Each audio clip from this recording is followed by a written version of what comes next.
It's a new year and a new chance for you to make a fresh start with your compliance. For the next 31 days on the FCPA Compliance Report, we're going to be bringing you a daily tip, strategy, or idea that you can use to improve your program. Here's your host, Tom Fox, the Compliance Evangelist. Distributor Compensation Protocol. One of the issues in any compliance program is the compensation paid to a third party as the exposure arises when the company pays the money either directly or indirectly, and it funds a bribe payment. Another area that leads to exposure from third parties is around distributors. There are more and more distributor causes of action, or rather FCPA enforcement actions based upon distributors coming down the pike literally every day. In a distributor relationship, the distributor purchases a product, taking risk of loss and title at a discount from the manufacturer. The distributor resells at an uplift, and that spread between the purchase price and the sales price is the distributor's income. If the product is purchased at an inflated discount rate and then sold, the difference between the purchase price and the resale value could be used for corrupt purposes by creating a pot of money to pay a bribe. Commission payments and excessive distributor discounts can be channeled to pay nefarious payments. The FCPA Resources Guide 2nd edition noted that common red flags associated with third parties include unreasonably large discounts to third-party distributors. When companies grant distributors an uncommonly deep discount, bribes can result in either because the distributor is instructed by the company to use the excess amounts to fund corrupt payments, or because the distributor pays bribes on its own without the express direction or even implicit suggestion from the company to gain some business advantage. Once again, you need to know your third party. Indeed, the 2020 update specifically mentioned distributors in the section dealing with third-party risk when it stated, distributors are commonly used to conceal misconduct. It went on to pose the following question in the section entitled Risk-Tailored Resource Allocation with the following queries. Does the company devote a disproportionate amount of time to policing low-risk areas instead of high-risk areas such as questionable payments to third-party consultants, suspicious trading activity, or excessive discounts to resellers and distributors?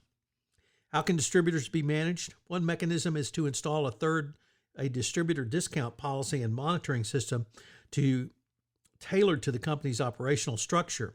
In virtually every business, there exists a range of standard discounts granted to distributors. Discounts within a range may be granted without the need for further investigation, explanation, or even authorization, absent some evidence that the distributor intends to use the standard cost-price delta to fund corrupt payments. If a distributor requests a discount above the standard range, the request must be accompanied by a business justification, where have we seen that before, which includes the reason for the increased discount amount, who initiated it, the employee, the distributor, etc.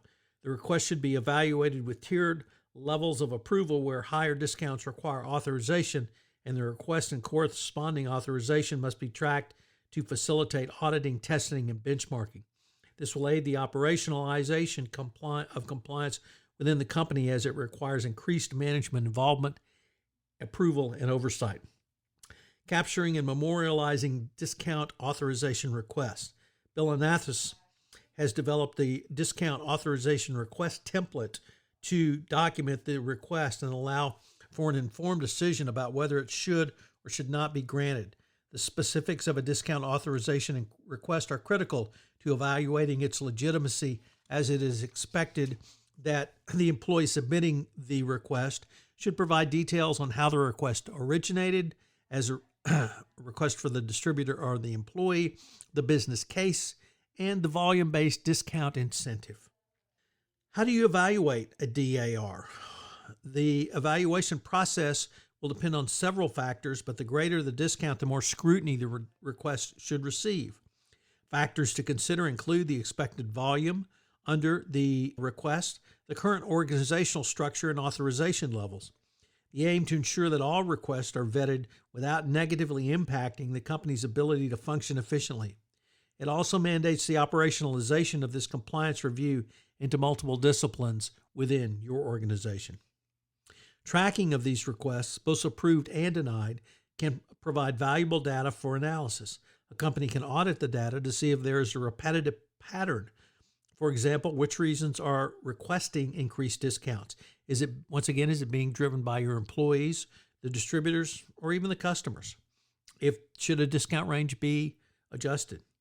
Many companies have been involved in FCPA enforcement actions due to distributors, which do not receive enough focus, certainly not equal to commissioned sales agent. Yet it can present an equally large compliance risk. By using this distributor authorization request approach, you will have created a well thought out process which will operationalize your compliance program around distributor compensation in a manner which documents your decision-making calculus. So what are today's 3 key takeaways? Number 1, the creation of a well thought out process which operationalizes your compliance program around distributor compensation in a manner which documents your decision-making. 2, require multiple levels of approval for an out-of-range distributor request. The higher the discount rate, the greater scrutiny you should put. And 3, tracking distributor discounts globally will make your company more efficient and at the end of the day, more profitable. So tracking this information, documenting it, and then using it going forward can help the business side of your organization as well as compliance. If I could ask you to do, would you pass on to at least one person this podcast series on the nuts and bolts of compliance as I'm trying to expand my audience base for 31 Days to a More Effective Compliance program. I hope you'll join me again tomorrow where I take up another topic in innovation in compliance. Thanks again for listening. 31 Days to a More Effective Compliance program is a production of the Compliance Podcast Network.